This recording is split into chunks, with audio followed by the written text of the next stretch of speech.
ओम शांति। आज मनुष्य के अंदर और विशेषकर स्टूडेंट्स के अंदर एक बहुत बड़ी कमजोरी पाई जाती है, एकाग्रता का अभाव, एकाग्रता में कमी। मन बहुत भटकता है। कुछ बच्चों को पता होता है उनका मन कहाँ भटकता है, कुछ को पता ही नहीं होता कहाँ भटक रहा है, बीज कहाँ है। एक दूसरी चीज भी, जब मनुष्य भक्ति करता है बहुतों का उसमें भी मन भटकता है। अगर वो आधा घंटा बैठा है कुछ करने में तो न जाने क्या क्या सोचता रहेगा। बैठा भक्ति के लिए, कोई मंत्र जाप कर रहा है या कोई पूजा पाठ कर रहा है, मन इधर उधर भटकेगा। और भी जो सन्यासी और योगी हैं उनका भी मन ऐसे ही भटकता है, एकाग्रता नहीं होती। क्योंकि जिसको एकाग्रता हो जाए उसको तो अनेक सिद्धियां मिल जाती हैं। तो एकाग्रता जीवन के हर फील्ड में जरूरी है। चाहे एक बहन घर में खाना ही क्यों नहीं बना रही है, भोजन में भी एकाग्रता तो चाहिए, नहीं तो नमक की बजाय बूरा डाल देंगे, डालते हैं कई लोग। और भी कई जगह एकाग्रता चाहिए। मन इधर उधर भटक रहा है तो कुछ का कुछ होगा। और मन का भटकना ये एक बड़ी समस्या आजकल बन गया है, न केवल विद्यार्थियों के लिए, अनेक बड़े लोगों के लिए भी। उनका मन इतना भटक रहा है कि वो इस भटकन से खुद भी दुखी हैं। उनका चित्त शांत नहीं रहता, स्वप्न भी बहुत सारे आते हैं। तो श्रीमद् भगवत गीता के दूसरे अध्याय के अंतिम बहुत सारे श्लोकों में 15-16 श्लोक हैं ऐसे, जिनमें स्थिर बुद्धि का वर्णन है बहुत ज्यादा। हम उसकी चर्चा आपके समक्ष करना चाहते हैं। देखिए, लोग समझते हैं कि गीता एक ऐसा धर्म ग्रंथ है जो केवल सन्यासियों के लिए है या जिसको पढ़ के वैराग्य आ जाएगा।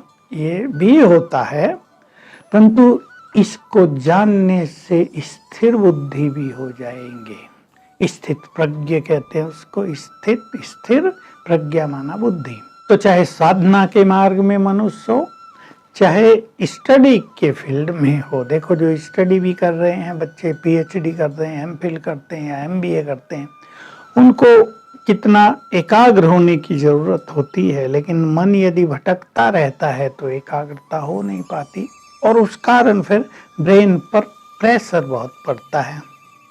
मन जितना ज्यादा भटकता है, सभी को ये मालूम होना चाहिए, ब्रेन की शक्तियां उतनी ही क्षीण होती हैं। इसको हमने पिछली बार इम्यून पावर से भी जोड़ा था। जिसका मन जितना ज्यादा भटक रहा है उनकी इम्यूनिटी बहुत कमजोर पड़ जाती है।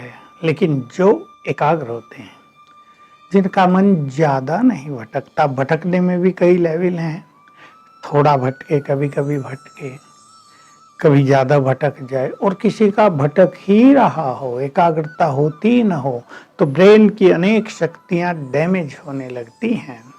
और जब ब्रेन कमजोर हो जाए तो हर चीज प्रेशर डालती है, और प्रेशर डालने से क्रोध, इरिटेशन पैदा होता है। तो आज हम गीता के इस अध्याय के कुछ श्लोकों को कोट करते हुए, मैं श्लोकों का नाम नहीं लूंगा, ना संस्कृत में श्लोक आपको सुनाऊंगा, क्योंकि उससे कोई फायदा नहीं। हमें उसके मीनिंग को समझना है, उससे हमें लाभ उठाना है। तो एक बहुत सूक्ष्म चीज, कुछ चीज इसमें योगियों के लिए हैं, जो ज्ञान प्राप्त कर रहे हैं, जो राजयोग कर रहे हैं, कुछ चीजें उनके लिए हैं, और कुछ चीजें जो स्टूडेंट्स हैं, जो पढ़ाई में हैं या काम धंधों में हैं, अच्छे पदों पर हैं, उनके लिए भी है। एकाग्र होना बहुत जरूरी होती है। मान लो एक जज ही है, अब कोर्ट में कार्रवाई चल रही है, दो वकील आपस में बहस कर रहे हैं, जज को कितना एकाग्र होना पड़ेगा। अगर उसका मन भटकने लगे तो वो कुछ का कुछ सुनेगा, बहुत चीजें मिस हो जाएंगी, डिसीजन में गड़बड़ हो सकती है। तो एकाग्रता का महत्व जीवन के हर फील्ड में है। एक व्यक्ति डांसर है, वो डांस करता है, बहुत एकाग्रता चाहिए। म्यूजिशियन को तो बहुत एकाग्रता चाहिए, और गायन करने वालों को तो संपूर्ण एकाग्रता चाहिए। जो 3 फील्ड हैं हमारे, इनमें एकाग्रता का बहुत ज्यादा महत्व है। एकाग्र चित्त होने के बाद मनुष्य को सफलता भी मिलती है। इसलिए उसकी प्रसन्नता भी बहुत बढ़ जाती है। तो मैं पहली चीज पे ध्यान दिलाता हूँ आपका, जो गीता में सबसे पहला श्लोक जिसमें ये वर्णन आया है, जो मनुष्य, जो पुरुष, वहां शब्द है पुरुष का, पुरुष में स्त्री और पुरुष दोनों आ जाते हैं। पुरुष यहाँ आत्मा को कहा जाता है और परम पुरुष परमात्मा को। तो जो पुरुष आत्मा में ही संतुष्ट रहता है वो स्थिर बुद्धि है। देखिए, एक ही लाइन में बड़े भारी राज आ गए। मनुष्य आत्मसंतुष्टि के लिए चारों ओर भाग दौड़ कर रहा है। कोई सोच रहा है इतना धन हो जाए तो हम संतुष्ट हो जाएं, कोई सोच रहा है ये क्लियर हो जाए, ये एग्जाम, ये कंपटीशन, तो हम संतुष्ट हो जाएं, कोई सोच रहा है ये पद मिल जाए तो हम संतुष्ट हो जाएं, ये वस्तु मिल जाए तो हम संतुष्ट हो जाएं। संतुष्टता को अपने से बाहर निकलकर मनुष्य खोज रहा है, होती नहीं है। कई लोगों ने कह दिया जलेबी खाने की इच्छा हो रही है, जलेबी खा लो, मन तृप्त हो जाएगा, इच्छा खत्म हो जाएगी। पर इच्छाएं खत्म नहीं होती, वासनाएं और बढ़ती हैं भोग करने से। तो आत्मा में ही जो आत्मा संतुष्ट रहे, इसका अर्थ केवल योगी ही समझ सकते हैं। अर्थात जब हम अपने आत्मिक स्वरूप पर स्थिर हो जाते हैं, तब उससे जो सुख, शांति, खुशी मिलती है, अतीन्द्रिय सुख मिलता है, उसमें आत्मा तृप्त हो जाती है। अगर किसी को आत्मिक स्थिति में स्थित होने के बाद बहुत ईश्वरीय सुख मिल गया, परमानंद की अनुभूति हो गई, तो उसका मन फिर बाह्यमुखी नहीं होता, वो बाहर की ओर नहीं भटकता। कुछ पाकर संतुष्टि हो नहीं हो तो उसके अंदर से तो आवाज आती है, पाना था सो पा लिया। परमात्मा अनुभूतियां उसे पूर्ण रूप से संतुष्ट कर देती हैं। तो हमें आत्मिक स्वरूप में स्थित होकर स्वयं को संतुष्ट कर लेना है। ये एक सुंदर विधि जिसका अभ्यास आप अपने घर में कर सकते हैं। आप विद्यार्थी हैं, गृहिणी हैं, आप अधिकारी हैं, डायरेक्टर हैं, आप बिजनेसमैन हैं, आप बीमार हैं, आपके पास सवेरे का समय है। देखिए, ये अभ्यास करने के लिए हमें थोड़ा ब्रह्म मुहूर्त में उठना ही पड़ता है। यद्यपि अभ्यास दिन में भी किए जा सकते हैं, लेकिन सवेरे का ये अभ्यास परम सुख देने वाला है, बहुत आत्मसंतुष्टि देने वाला है। तो सवेरे उठकर आप बहुत अच्छा अभ्यास किया करें अपनी एकाग्रता को बढ़ाने के लिए। आत्मा दोनों भ्रकुटियों के मध्य में रहती है। आत्मा ज्योति स्वरूप है, सूक्ष्म है, आंखों से नहीं देखी जा सकती, पॉइंट ऑफ एनर्जी है, बहुत सूक्ष्म है, इसलिए बहुत पावरफुल है।